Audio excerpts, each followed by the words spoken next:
President at bottom of the 420th inning. So there's a crack in the bat. It's hit. He's running. He's rounding first. He's rounding second, completely ignoring third base. Oh, he's sliding head first into 69th base with Doug Mellard. What's up? Welcome to 69th Base. I am your host, Doug Mellard. This is the podcast where I give you a weekly roundup of the worst takes in the sports world. And this week, we actually had sports again. That's right. The NFL draft happened. Yes! Yeah, we had sports, you guys. It was so exciting.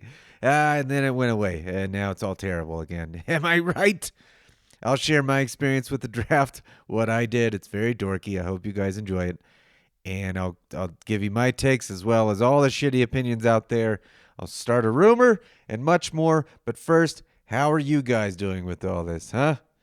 It's all crazy still. And it's just going to continue to be crazy for a while. We're all going fucking nuts. But let's all be there for each other. Am I right? You know, it's about the little things I found. One of the craziest things that made me so happy during all this. At 5 a.m., I woke up. My wife and I both individually have been having sleep issues. Like where we can fall asleep, but we pop up at like 4 a.m. for an hour or two. And some mornings you can kind of tell not to share that you're awake with the other person because you don't want to keep you both up or keep them up. You know, you just want to do what's best. But then there are other mornings where we can both just tell, oh, that person, my wife's definitely up. She's definitely up. I can say something. And then you just start talking. So like some of those mornings we'll just like, you want to turn on the TV or whatever? And we'll do that. And that happened the other morning. It was like 4:30 in the morning. I was like, hey, you're up. You want to watch some TV? And she's like, yeah. We watched TV for a minute, hoping to fall asleep. But it's just not happening. And then after a little bit, I was hungry. So early. And there's still, you know, we really both needed a little bit more sleep. And that was the whole point. But then I was like, hey, do you want to have a pizza? So at like 5 a.m., I got up and I just threw a frozen pizza in the oven. And then I brought it back to the bed. And we just ate frozen pizza at 5 a.m. in bed watching TV. And guys, that never would have happened without quarantine, you know?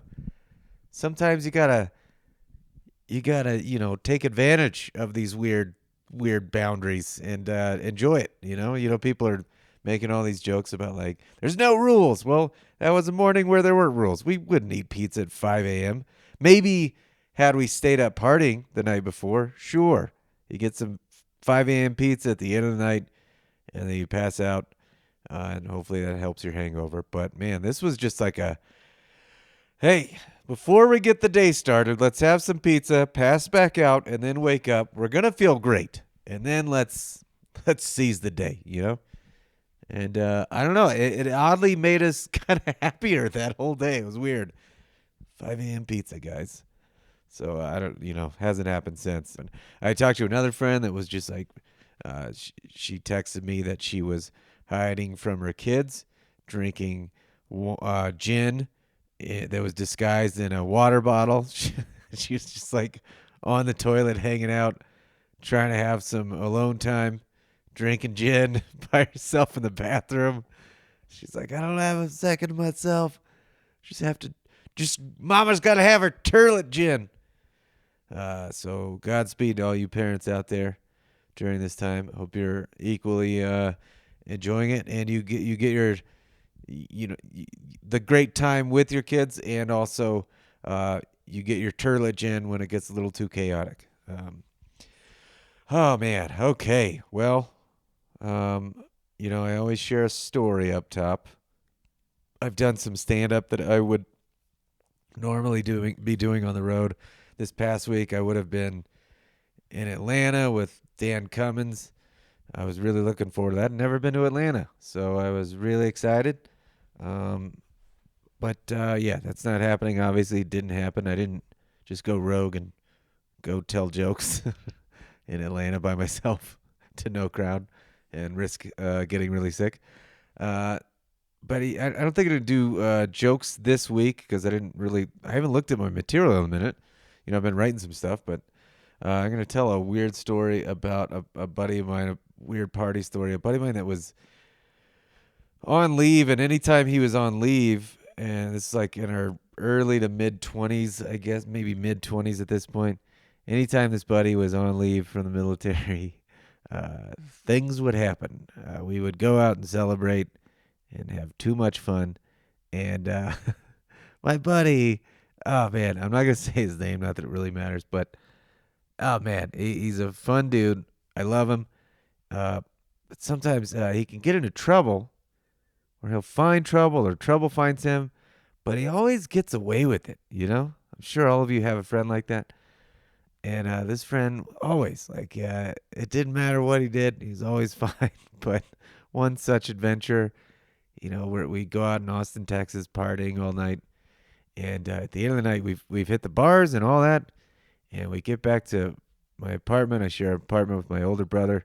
We're drunk. I don't know exactly how this started, but we must have just been walking. I think we walked back from a party, and on the walk back to the apartment to go drink more at our apartment, we hear like a party on my block. It's a little down the street. I was in an apartment. This was at a house. And my buddy just goes rogue, runs over there. And so we run after him. He's like, come on, let's just join this party. And we're like, we don't know anyone. We're not in the mood. But we join this party. He meets some other military guys there. He's getting along. We make friends. We talk to these people for a little bit. I think we had a beer there. They had a keg. And we're having a good time. We're meeting some new friends. But it was the end of the night, and we excused ourselves. And I think me and two friends went back up to the apartment. And, the whole gang. We go back up to the apartment, and we're hanging out. A little bit later, our buddy that's on leave, he says he's going out to do something, like have a cigarette or something. He disappears. We're drunk, so like time kind of just shifts. We don't realize he's been gone a decent amount of time. And then a little bit later, we're like, where is that guy? And then we hear clank, clank, clank, clank. And we're like, what the fuck is that noise? We open the door. We look outside. Our buddy, so excitedly, has stolen the keg from the party we just left, where we had a good time. We made new friends. He took their fucking keg. I don't know how. I think it must have been winding down. They weren't looking. He just fucking yanked it. He could barely bring it up the steps, so I don't know if he rolled it down the street. It was like a block or a half block. But he got it there, and he just step by step, clank, clank, clank, drags it up the steps. And he gets there, and he's just like, gentlemen, check this shit out. He's so pumped on his idea. He's so excited to share his excitement with us. And we are all like, what the fuck were you thinking? We're all going to get our asses killed. We have to take this back. And he's like so bummed. Like, we've just totally rained on his parade. He thought he had this great idea. And we're like, no, I mean, a lot of dumb things at that age we were cool with, but we really thought like somebody probably saw this, or they're going to figure out where I live just right around the corner. And there's some big guys there. And we were like, we have to take this keg back. You, more importantly, have to take this keg back, not we. And then, like, he's about to do, he's like, okay. He's like, the wind's out of his sails. But right before he leaves, we're like, wait. But first, hold on. We take everything we can, like cups, all these cups, any container, and we fill them with beer from the keg. And I mean, that's gold right there, especially at that age. Good Lord. So we're just filling cup after cup after cup, just all these things, pitchers of keg beer, and then of course he takes it back, and it ended up being all good. But it's just funny. On top of everything else, we just kept drinking, and it was so late, but we just kept drinking and drinking that night. And, it was probably this terrible beer. And I remember how hungover we were the next morning, just so bad. But then we woke up and just had all these pitchers of beer. And we were like, well, we have to just start drinking all this keg beer because it's going to be flat because it's just out of the keg now.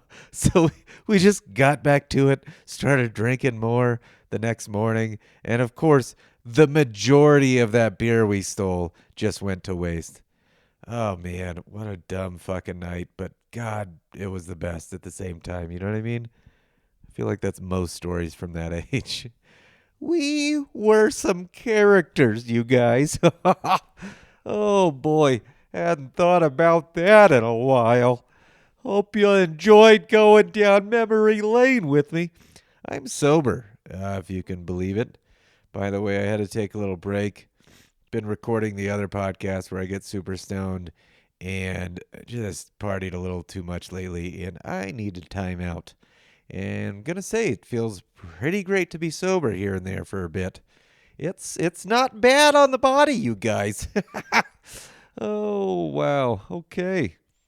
Let's get into some sports. The fucking draft happened. Yeah. Shooting guns in the air. What? Oh my God. It was great, you guys. I really had a great time. I told you guys I jumped on with David Huntsberger hosts a draft party every year with a few of us. My buddy Eric and Jim and Moose and who am I forgetting? Is that right? Jake. We had a great time. And, oh, man. Yeah, you have to dress up. You have to wear a suit and tie. And, of course, this year, I had only done it the 1 year in person. We put money down and all that on draft picks. We used to do where you had a draft board of in order of the draft picks with the teams and the picks and where they go. And then you have a second board where trades can happen. And so it's what you think is really going to happen, like your straight up predictions. This year, we decided to make it fluid, where it's more like the actual draft, where it happens in real time, where you predict the first pick. And then after that, if they say there's a trade, then you make your switch right in that moment, in that real time. And you have to like reveal to the group at the same time your name on a piece of paper that you've been holding up.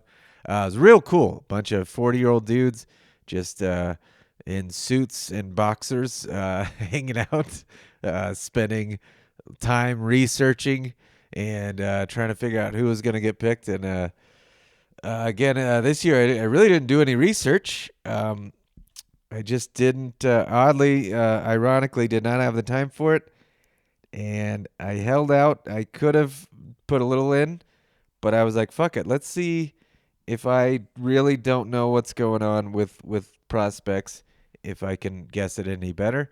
And wouldn't you know it, I was so much better this time.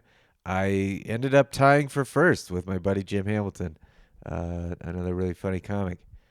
And yeah, it was a fun time. I'll try to I'll share some pictures on the Instagram page for the podcast of what my little NFL draft station looked like. It was a fucking mess. Just all these tiny pieces of paper everywhere, all this research I had done in the hour leading up to the draft. I started doing my board an hour before. Anyway, really good time. We just started drinking as soon as it started. We started with a shot. Everybody did a shot up top. And then I pretty much just drank a bottle of tequila straight while chasing it with a beer. And I hadn't drank tequila in forever. And the next 2 days, I felt like complete garbage. Super fun. Biggest slide in the draft as far as prospects, my buddy Moose had, what was his name, Xavier McKinney, going much earlier. And he just continually, drunkenly picked him for the next 80 picks, it felt like, until he finally went. That was like, well, these are all inside jokes, you guys. I'll move on to the real deal. Oh, but let me tell you, it was some fun. I love with the NFL draft how everybody wins the draft. It's, everybody is excited for their team and what they did. and the report cards come out. People evaluate the draft, and they're like, almost every team gets an A+. There definitely were some people ripping on a few teams, but I feel like overall a lot of excitement, a lot of enthusiasm, and you hear things, and it's just so silly because nobody knows shit. What's the fucking prospect rate? Like it's like less than 50% that any of these guys are going to be good. It's insane. We know nothing. There's so many busts in the first round. What's it like 6 guys will be good? And after the first night, everybody's like, "Well, my team's going to the Super Bowl. I got that one guy." Yeah, we're going to win. Colin Cowherd had an opinion on that. Miami. I heard a lot on Miami. Miami killed it in the draft. They crushed it. Man, Miami, what a draft they had. Well, yeah, man, it's and Colin Cowherd was one of those people that said they had a great draft. But it's pretty easy to do well when you have 1,000 picks because you've sucked so hard for 2 decades. I mean, like, come on. They've been tanking intentionally for a while now, and they even fucked that up by winning at the end of last season. But everybody's, raving about them. Colin Cowherd said, if Miami, this was like after day 1 of the draft, he was like, if Miami tomorrow gets Jonathan Taylor, the season's over. You should just call it. He straight up said that. If Miami gets this running back, it's over. They're doing it. They're going to the Super Bowl. Are you out of your fucking mind? Like, 1, we don't know. There's probably not going to be a season. 2, if there is a season, probably no off season. So most of these rookies are going to be straight up garbage, including what I guess would maybe be their starting quarterback, Tua, who has a million question marks about his health. They needed people in every fucking position, and I know they had a million draft picks, but come on, you really think it's all going to come together like that? You think that's how it works? If you tank like that, basketball can help. If you get that next LeBron or whatever, what's his name, Giannis. Why do I always say Giannis? But the NFL, it's rare. I mean, if you get Mahomes, I mean, I guess it kind of happened with him, but it's not as likely, you guys. But anyway, related to that, Skip Bayless argued that Tua should for sure start game 1 of this coming season. He said they shouldn't be scared. What are you going to protect your asset? Don't be an idiot. Throw him in there game 1.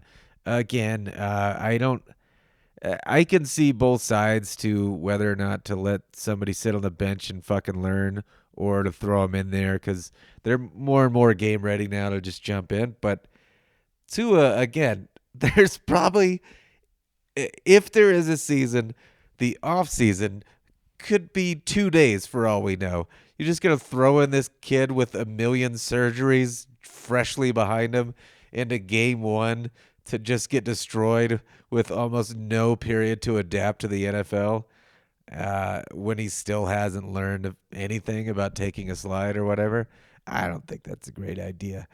Once again, Skip Bayless strikes out. All right. One thing I was really surprised at was the lack of trades. Me and the other gentleman in our little draft party, we were kind of shocked. Like, there wasn't.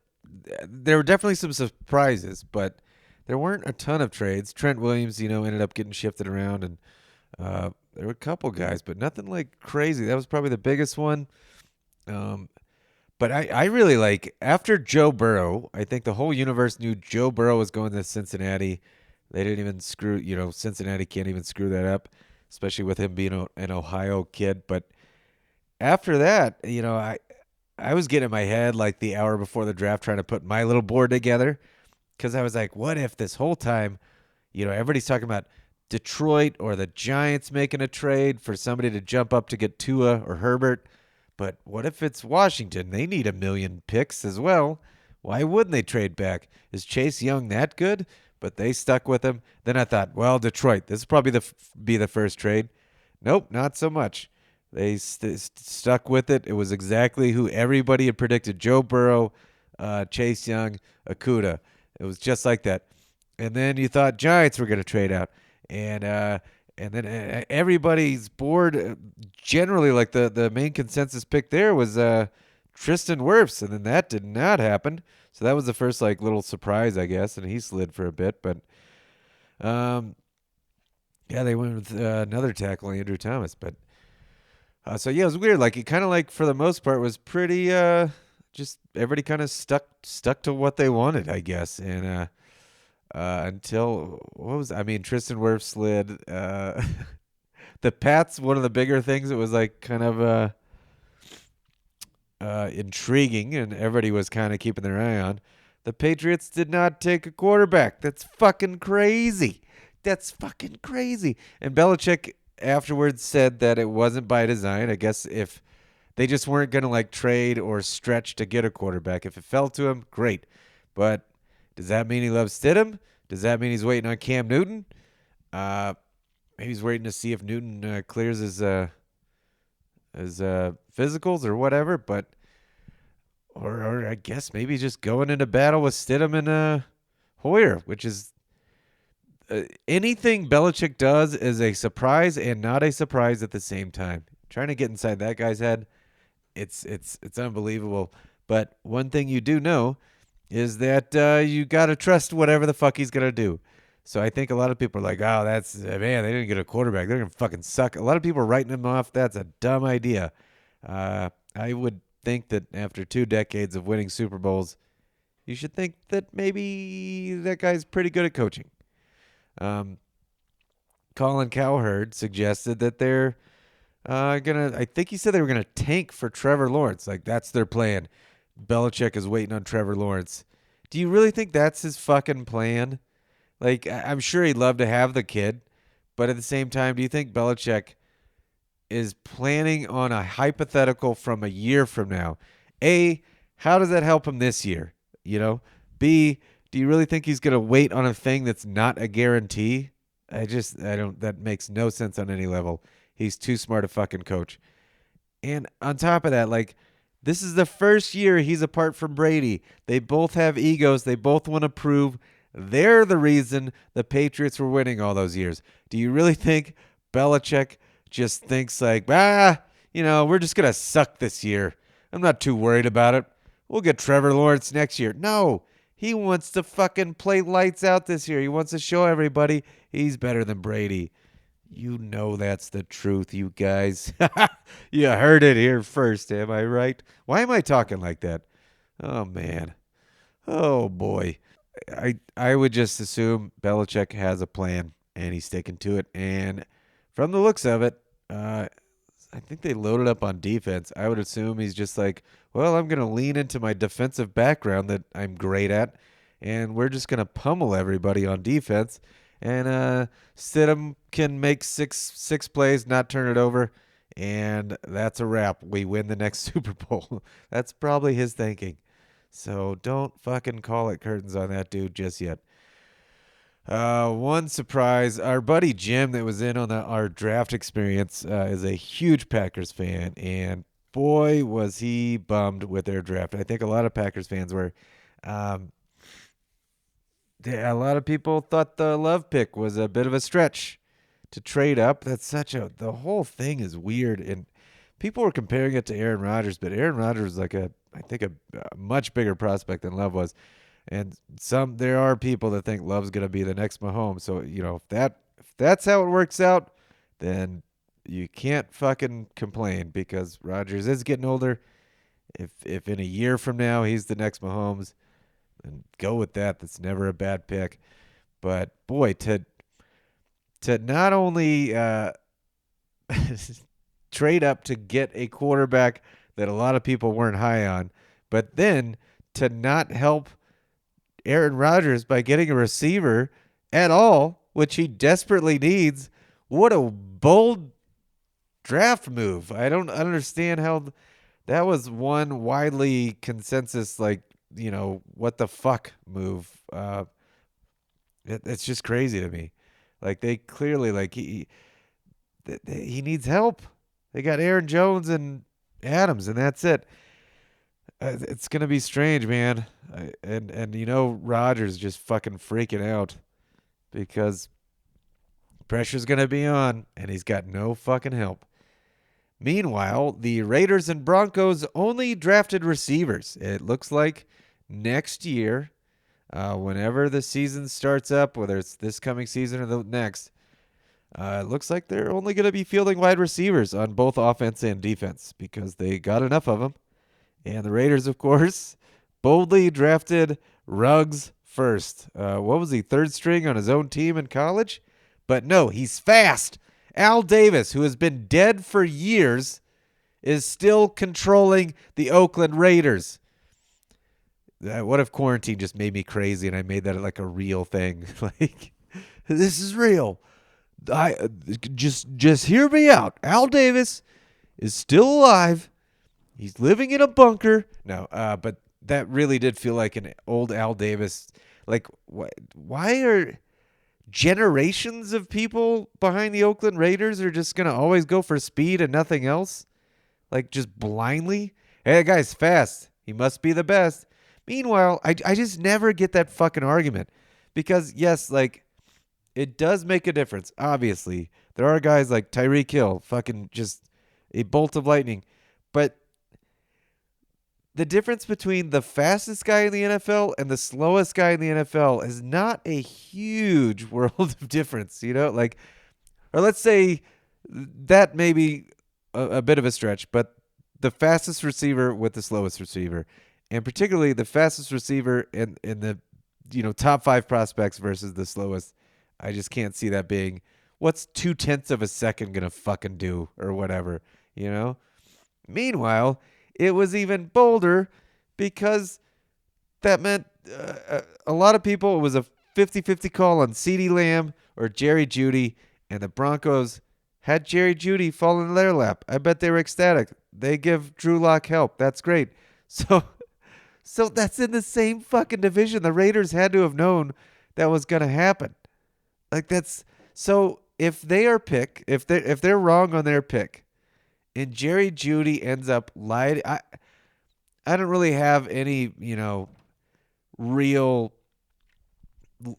great like love. I don't care about either team. I don't really like John Gruden because I think he's an idiot, but I don't care if the Broncos or Raiders win necessarily, but I gotta root for Jerry Jeudy to just tear it up and just every year because their careers, they were on the same fucking team in college, and now they're just gonna be constantly compared to each other and playing each other twice a year for 10, 15, 20 years.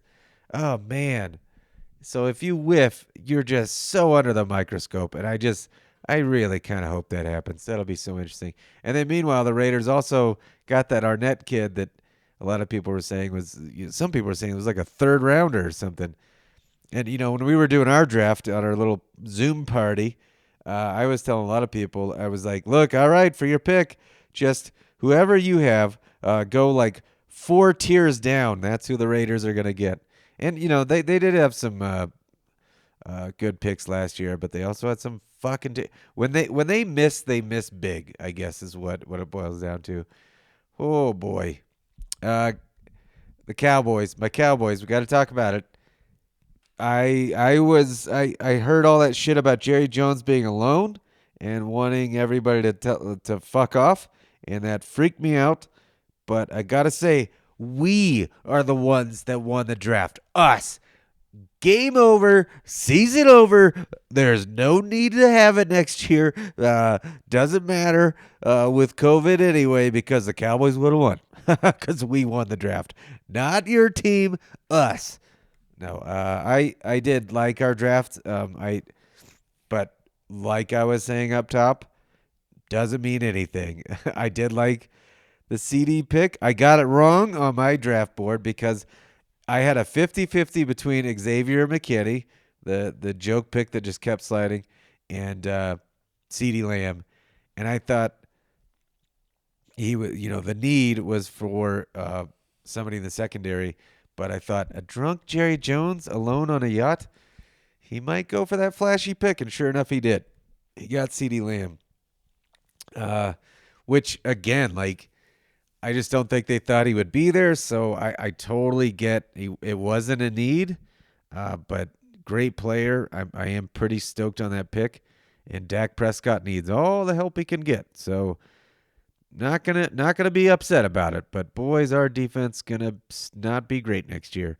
But meanwhile, Skip Bayless was one of the many people to say the Cowboys are for sure gonna win the NFC East next year because they won the draft. He straight up said all of those words, and that is insane. He also threw into that same sentence that the Eagles draft, not so much. They had a bad draft. Like it was a dumb pick getting Jalen Hurts. Actually, he loves Hurts, but I just don't see how you can just shit on Howie Roseman. Howie Roseman does pretty good with drafts, and they have a much better structure for their team. Their coach is great. McCarthy, probably a step up for sure from Garrett, but I am not going to rule out. The Eagles last year were doing shit like Carson Wentz had 4,000 yards and like without any receivers with 500 yards or something like that. That's insane. And we were like neck and neck with them. Are you fucking kidding me? Don't rule out the Eagles. That's just a stupid bet. And don't say we're going to win because we won the draft. Once again, who wins the draft? We don't know for 4 years. B, I don't know. The Eagles are pesky. Also, Ron Rivera's in the division, although I don't think they're going to be very great yet. But yeah, I'm just not. I am very happy with our draft, but so are all of the other 31 teams. So I'm not going to freak out. But then again, don't shit on the Eagles. They got Hurts, and Skip Bayless says that Jalen Hurts is going to be a great starting quarterback. Well, Wentz is better than Dak Prescott, and the way he built up Hurts, you'd think Hurts is going to be better than Dak Prescott. So they've got two great quarterbacks. That can't be good for now or the future. So, yeah, I'm not. I can't wait to see Gallup and CD and Cooper at home games at least, all teaming up. That's going to be fun with Zeke. But I don't know. I think it's going to be another toss-up between those two teams. Who's going to win in the end? We'll see. Hopefully McCarthy gets his shit together. But I can also see McCarthy maybe not learning that you need some defense. Remember how he did that for fucking 50 years with Aaron Rodgers? Never did shit with a defense? Well, it's looking like that might happen again. Meanwhile, the Chicago Bears, I thought I had to read this story 15 fucking times, but apparently they took a 10th tight end. They have 10 tight ends? Like, am I crazy? I read 2 articles. I could never, when I would read these articles about the Bears having 10 tight ends on their team, in the articles that I read, they never listed off all 10. So I kept reading back, and I could never count up 10, and it was never even close. So I'm still confused about that. I do know they just spent way too much money on Jimmy Graham, and then they did draft a guy that a lot of people thought is going to be the best tight end from the draft. So I'm not going to shit on that, but like if you already had 9 of them, it's not necessarily a need. You know what I mean? Like, oh, man. Oh, boy. Yeah, I don't know about that. But hey, that's been a thing. 2 tight ends in the league. That's been kind of taken over for a lot of teams. You remember when Aaron Hernandez wasn't a murderer yet, or was, and we didn't know it, and he and Gronk were just shredding? Imagine if you have 10 tight ends, instead of 2. I mean, do the math. 2 is working really well. 10. Oh, man, it's got to be killer. That wasn't an Aaron Hernandez murder pun, that last line there. Curious to see how that works out, you guys. How many tight ends are they going to cut? 7? Do you think 7 tight ends? That's a pretty safe bet. How crazy is it that the Bears are going to have to cut 7 tight ends? That's a weird sentence. Yep, let's only take our best 8 tight ends this year. Another surprise. Eason slipped. Man, that dude really fucking slipped in the draft. I think Huntsberger had him maybe going in the first round. He was like the big the surprise guy. But yeah, he really fucking slid. Where did he end up going? I'm having a fucking look. Oh yeah, Eason slid. It was a huge surprise, and he went to the Colts. And man, if Eason does end up being a surprise stud, look out, man. The Colts, man. If I could pick any team where I thought they for sure got all the home runs, maybe it could be the Colts. They had a pretty scary good draft, and they have kind of a great record these past few years. They got another stud running back, and Mack is not a horrible back, so that's going to be nuts. If Phillip Rivers has anything left in the tank, they're going to be fucking scary. Meanwhile, the Texans, they got Bill O'Brien, and everybody's revolting. They got rid of their best player, and Deshaun Watson hates the coach. So, yeah, I don't see. He's O'Brien as a GM, just the worst. As a coach, he still manages to keep him in there, so you can't shit on that. But I think he's probably losing the team after ditching Hopkins. So it'll be interesting to see if they can keep their shit together versus the Colts. Although, again, the Colts, if Rivers is not playing well, and he didn't look great last year, that could be a disaster as well. And Jacksonville's not going to be in the mix. But the Titans, that's going to be tough. I guess you could always throw Brissett in if Rivers wasn't doing well, because they added some fucking studs. Didn't they get Pittman too? Jesus Christ, the Colts are going to be good. Look out. No surprise in the Burrow pick, of course. Herbert, everybody thought Tua was going to the Dolphins and Herbert going to the fucking Chargers. Very curious on Herbert, man. I don't really have any... I didn't watch too much tape on Herbert, you guys, so believe it or not, I don't know exactly how that's going to turn out. But I would imagine with the Chargers, not well. They seem to have some things go poorly for them each and every season. I guess a little backtracking. Let's talk about the Gronk trade, because I think that was after last week's episode. Skip Bayless that actually might have happened right after I recorded. Skip Bayless already said that Tom Brady was going to take the Buccaneers to the Super Bowl. So there was already that. But with the addition of Gronkowski, who sat out for over a year and has every injury in the world, and he also said he was done with football mentally, now you're really cooking with gas. And look, man, Gronk is one of the best all time, but I don't know, man. I think he plays like what are the odds of him playing, especially with the current quarantine and all that shit? What are the odds that he plays a full season? I would say 4%. What do you think he's got? 6 games in him? 8 games? We'll see. I don't think Tom Brady. Again, he had horrible weapons last year, but he used to be able to do things with less. So he's obviously sliding a little bit. And meanwhile, there's no off season. It's harder to train right now. You're 43 or whatever. You're just going to jump back in the mix and win a Super Bowl with your buddy that's had a year off. I don't know, guys. I'll believe it when I see it. They think they're going to be the first team to win, to be like in the Super Bowl as the host team or whatever. I have a hard time seeing it. And again, like I talked about this with Brady, but what if there is no season and then Gronk and Brady have these blockbuster deals? They both leave Belichick. What a fucking crazy thing. And they leave their dynastic team of 20 years and they go to the Buccaneers, a team that for the most part has been garbage. It's this big stink, and then they just never play again. Because do you think Gronk will play 2 years from now if he's 2 years removed from football? I don't know, man. And Brady at 44 without being a year away from football, how's that going to look? God, how weird would that be if they just never played?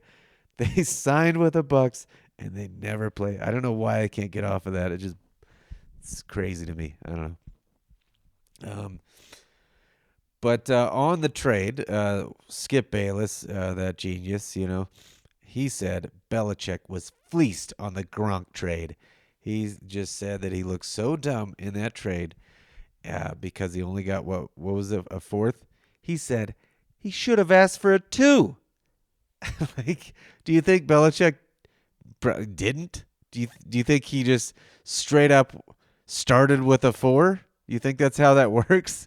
Like, do you think he didn't think of these things? Do you think that's how negotiations happen? You just start it where you end? Like, that doesn't make any fucking sense. And also, like, Gronk said he wasn't going to play for anybody but Brady. Like, like the value of that pick, he's been away for a year. He has a million injuries. And look, he's a great player and all that. But those things combined with the fact that he said he wouldn't play for any other team, just for Brady, it's not a lot of trade value in that. So a 4 is actually pretty fucking great, I think, especially because he was retired. So otherwise, would have been no value. So I don't know. I think he probably took it as Gronk and Brady saying "fuck you," and he's like, "All right, go prove me wrong," and that's probably going to motivate him. So, man, the season's going to be juicy just for even just those two, clowns going at it all season, or 3 or whatever. I really, man, God, we need football, guys. I'm going to start crying. Oh, God. Some other news. Jameis Winston went to the Saints. Is that official? I felt like every time I looked, it was like he's almost there. They're figuring out the contract. But, hey, man, let's say Winston had that LASIK, and now he's just fucking zero. What if he has 30 touchdowns next season, 0 interceptions because his eyes were fixed? He beats out Drew Brees for the job, kicks Brees out of town, Saints to the Super Bowl. Jameis Winston's a Super Bowl hero. Yeah, I don't think that's happening, but I do think it was a smart move for Winston after seeing Bridgewater, get so much out of being behind Brees for a year. Not a bad move. What else is he going to do? There's no other starting jobs, really. Nobody's going to take him. After the draft, after everybody, won the draft, this is a horrible take from Colin Cowherd. Colin Cowherd said, there's no bad teams out there next year. He's so excited for the season, whenever it is, because there won't be any bad football teams. He said everybody looks so good. Outside of Jacksonville. He did throw out Jacksonville, but he said outside of that, everybody looks great. I can make some arguments for some teams that are not going to be great. The Giants, I could see the Panthers. They maybe could go the other way, but I don't know. I'm not feeling it. The Bears, sorry, Moose. The Bengals, what do you think? Burrow is just going to show up and turn the fucking team around? Also, once again, cannot say this enough for all of these things. If there's an off season, there's probably going to be no preseason and very little training.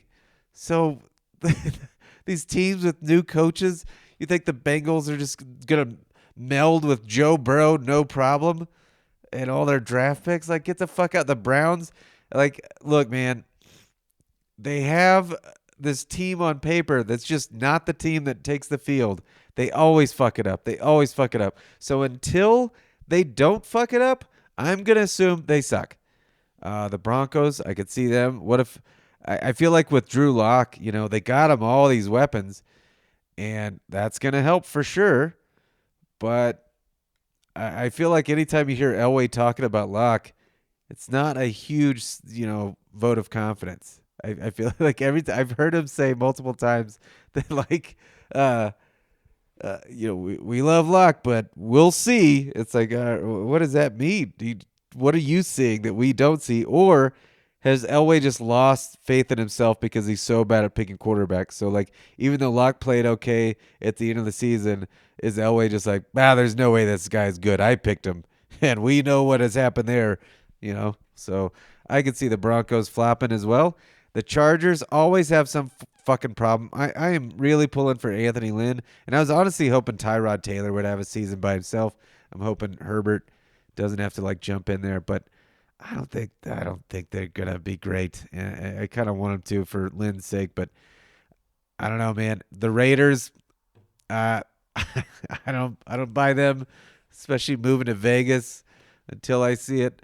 The Rams are just kind of going the wrong direction. I still believe in McVay, but man, have they bitten themselves with all their fucking contracts they've had to unload.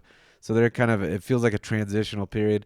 The Dolphins, do you really think they're just going to step in? Tua's going to jump in there with all these new guys and they're just going to run right to the Super Bowl? Don't think so. The Jets, they did okay in the draft, but do you think they're turning around? And Washington. That's a lot of teams I just listed off. But Colin Cowherd, there are no bad teams next year. Well, how it works, there have to be some bad teams because that's just math. But I think I just listed some teams that, stand a shot at being bad, Cowherd. Also, on top of that, there's always some teams that you think are going to be great, and then they suck. So there's that. And for the last couple seasons, it's been the Browns.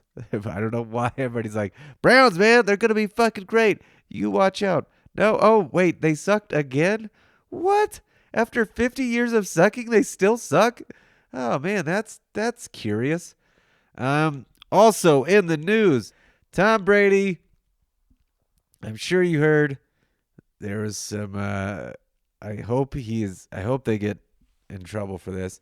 The playbook thing and the working out in the park, he got in trouble for both. If you didn't hear, he was like busted like breaking quarantine to go work out in the park, and there's all these things, the NFL rules, you can't do that, plus quarantine rules, you can't do that. And on top of that, he went to what he thought was Byron Leftwich's house, but more embarrassing, it wasn't even Byron's house. It was his neighbor's house to get a playbook, and you can't do that. Tom Brady, surprise, surprise, was busted cheating. But he did, like, you're not supposed to meet with coaches right now. But he said he was just getting the playbook, and that was it. He wasn't going to meet with him. He was just meeting him. Like, what does that mean? I wasn't going to meet with him. I was just meeting him. It was just going to be like 2 seconds.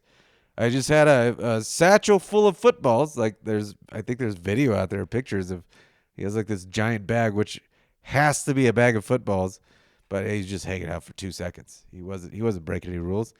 And Skip Bayless, of course, defended all this behavior and said he's just driven. He's driven, so he's going to bend the rules. Yeah, but like, how many times has he fucking done this? We don't hear about this from any other fucking people but Patriots, and Tom Brady is still fucking doing it. So, like, everybody says it's Belichick, and I think for sure he's the mastermind, but I don't know. I'm kind of starting to think that, I always kind of thought Brady was a part of that. But it's also, I would not be shocked if after, at some point, Brady with his elongating his career and all that, we find out he's been doping. He's got some super drug, and that's all that TB12 is some super drug that can't be, tested or whatever, or found in tests. But the fact that Skip Bayless just blindly follows that Tom Brady, like, totally did something that's not by league standards, but it's okay if Tom Brady does it. It's not him being a cheat. It's him being so good because he's so driven. Fuck off. I didn't think it was a huge deal, but it's worth punishing for sure. God, how great would it be if after all this, Tom Brady was suspended for 2 games? Please let it happen. I know the NFL is not going to let that happen, but please. Oh, God, that'd be great. Oh, that'd be fantastic. It's probably last season, and he can't play the first 2 games. They go 0-2. Oh, man, that'd be fucking great. Oh, man. I am sorry about my nose, by the way. So gross. I am so sad, you guys, to report this. But I'm sure you all heard it. Jay Cutler is getting a divorce. Yeah, I'm sorry, guys. If you want to take a moment of silence right now. No, that was... I don't really... I know don't they have a TV show or something? I know that that's a thing, but I couldn't tell you shit about it. But I just saw that headline. I just laughed because I just can't imagine being married to Jay Cutler. That just sounds awful on so many levels. So, congratulations to his soon-to-be ex-wife. Probably a great move on your part. Isn't she like a rich model or something? She's probably going to be okay. Little backtracking, but I just want to. This was the best quote of the week. This is from Colin Cowherd in relation to the New England Patriots, and found it a little odd. But here we go. Here we go. You don't think they have a plan? Their plan's Jarrett Stidham. All right. You know the old saying, don't pee on my leg and tell me it's raining. What the fuck does that mean? What? I heard that. I don't want to know what it means. I just want to assume that Colin Cowherd has lost his fucking mind in quarantine. You can already see that it's been happening slowly based on a lot of his opinions. But that just caught me off guard. You know the old saying, I don't think, have you guys heard this saying? Am I crazy? Am I the only one? My wife happened to be walking by and she started laughing her ass off. She goes, is he drunk? She's like, he has to be drunk. Everybody's doing these Zoom calls for work and everybody just got coffee mugs and drinking wine or whiskey. That has to be what's going on here. That was her theory. And I don't think she's wrong because what the fuck did that mean? God. Oh, man. Keep them coming, buddy. Well, I didn't really address. I still haven't watched the Jordan doc. I am an idiot. I need to watch it. Got to figure that shit out. I really haven't been watching a lot of anything, which that's what a lot of people are doing. But I'll just kind of pop on something here or there for a minute. The draft was like the biggest devotion to anything on television in a long while. I started out the quarantine doing a lot of devouring of movies and TV and stuff. But lately, I'll start a movie and watch like 15 minutes and then I'll go back to working on stuff. So really haven't gotten a chance to watch any of it. But I did hear Skip Bayless. This is so stupid. He was so sad about Jordan because it looked like Jordan was aging. Like he basically said and he kind of admitted that it was kind of silly, but he also just said that he found it kind of sad that he doesn't look, as great as he should and that he looks older. He was like, I just thought he was immortal. And he knows that doesn't make any sense, but to still say it is, I don't know, dumb, like dumb as shit, like batshit crazy. I don't know how else to describe it. It's really stupid. It was just a really weird thing to hear. And it's also weird to hear he was talking about, he straight up said Michael Jordan is his idol. Michael Jordan is well over a decade younger, I think, than Skip Bayless. It's also weird for your idol to be someone way younger, Like, I'm not going to idolize a fucking kid. It's weird. It's a weird thing. And, they're both older men now, but I don't know at what point and what age Skip would maybe be in his 30s idolizing a fucking 20-year-old. That's weird. Anyway.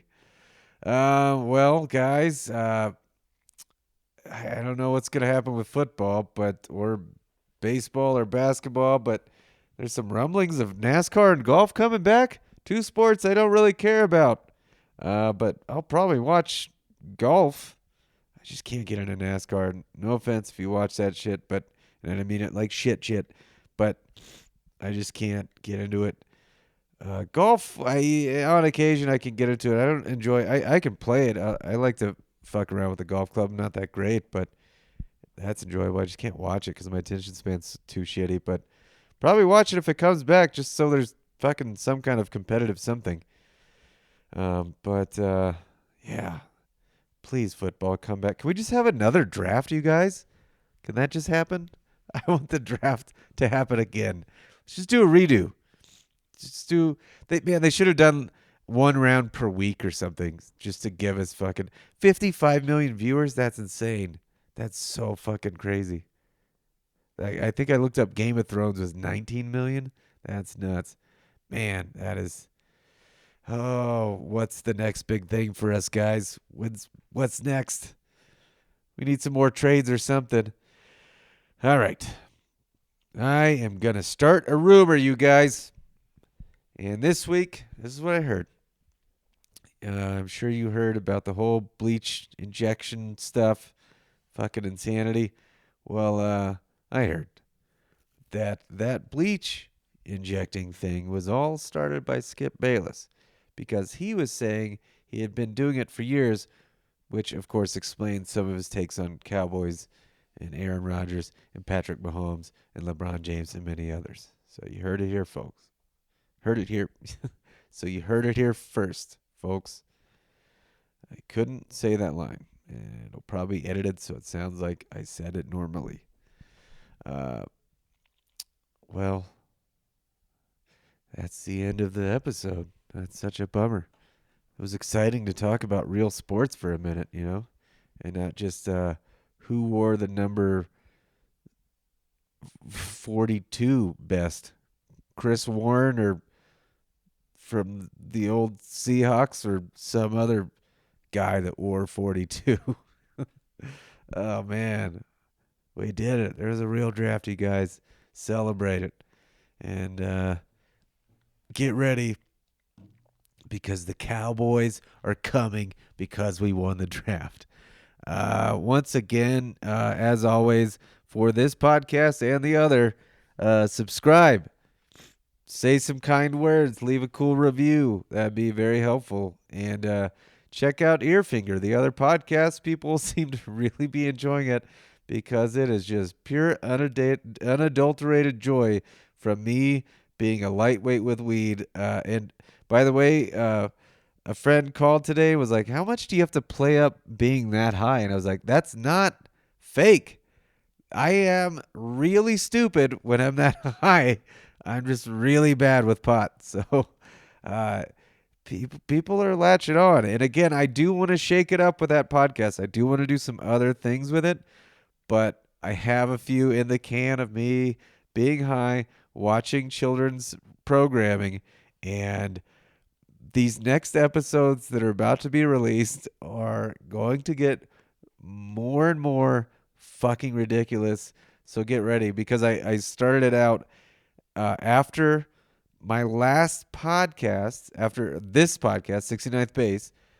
I ate a gummy last week before I started this one. And it was already a little blurry by the end of that episode on 69th Base. And then after that, I recorded the first episode of Earfinger. And for that first episode, I thought I wasn't high enough. And in my head, that was irresponsible for the listener because the whole point was to be super high. So I kept eating more and nothing was really happening, or so I thought. But the episode that is currently out now, or the latest, the third episode, I'm higher than I think, for sure. And as it keeps going, I keep loading up and then eventually dabble in some mushrooms. And I recorded, I don't know, 3 or maybe 4 episodes, and they just get weirder and weirder. I haven't even heard all this stuff yet, but I can remember some tiny things, and I've heard a little bit. I started making phone calls by the end where I'm just laughing. I'm crying. I'm laughing so hard, and I'm calling people at 4 a.m. their time. And I'm just like laughing hysterically, like, what the fuck is going on? And then I'm just like, bananas and pajamas, they're British. And they're like, what? And I'm like, you don't get it, dude. You know, shit like that. It's nuts. It's so fucking nuts. And I can't wait for you guys to fucking hear it. It's ridiculous. And I hope you enjoy it. And again, I hope you enjoy, once I get to this other stuff with it, I think you're going to like it. And I hope you dig it. And in the meantime, too, my YouTube page, just find Doug Mellard. Go to my YouTube. It's mostly just stuff that's already on my Instagram or social media, but I'm just trying to put out a little bit more. But I'm oddly, it's coming. It's still coming. I'm putting out a little bit more here and there, but I'm excited to just try to get as creative as possible in the next coming weeks, you guys. And I hope you guys dig all the shit I'm throwing out. Thanks for listening. I'll see you next week. Stay safe out there. Stay healthy. Stay indoors. Be good. Don't do anything stupid. Peace.